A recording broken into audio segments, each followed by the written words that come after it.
Bus stop లో అర్ధగంట wait చేయాలి, సీట్లు దొరకని బస్ ఎక్కి డోర్ల కాడ ఏలాడబడాలి, లేదంటే బండికి కిక్కు కొట్టి ట్రాఫిక్ లో డేకుంటా పోవాలి. పొద్దు మాపు రోడ్ల మీదనే 2 గంటలు టైం వేస్ట్ అవుతుంది. పట్నంలో జాబ్లకు పోయేటోళ్ళు గిట్లనే ఫీల్ అవుతారు. మరి గదే మెట్రో ఎక్కినామా అంటే 5 నిమిషాలకు బండి, ఏసీ ప్రయాణం, చూస్తుండగానే టెన్షన్ వస్తుంది, రప్పుని వెళ్ళిపోవచ్చు. కానీ గా భాగ్యం మాకు లేకపాయే అనుకునేటోళ్ళ దాంట్లో కొందరు ఖుష్ అయ్యే ముచ్చటిది.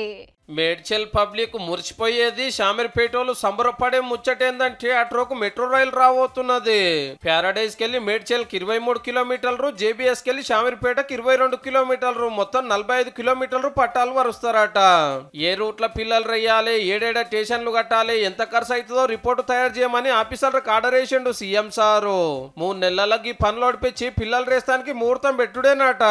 మొన్ననే శంషాబాద్, ఖోకాపేట, చంద్రాయంగుట్ట, పటాన్ చెరువు, హైత్ నగర్, ముచ్చల్ర 4th సిటీ దిక్కు ఇంకో 6 రూట్లలో 116 కిలోమీటర్లు పట్టాలు వరుస్తానికి రూట్ ఫైనల్ చేసిండ్రు.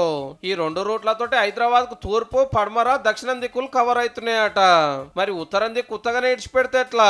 వాళ్ళకు కూడా మెట్రో భాగ్యం రావాలి, ట్రాఫిక్ తిప్పలు తప్పియాలని ఈ నిర్ణయం చేసినట్టున్నారు. ఇక అప్పుడు పట్టణానికి 4 దిక్కులు మెట్రో దౌడు తీస్తుంది అన్నట్టు. హగో మరి మా దిక్కెన్నాడు అంటారా? వెనుకనో ముందో అంతటా తిరుగుతుంది తీయండ్రి.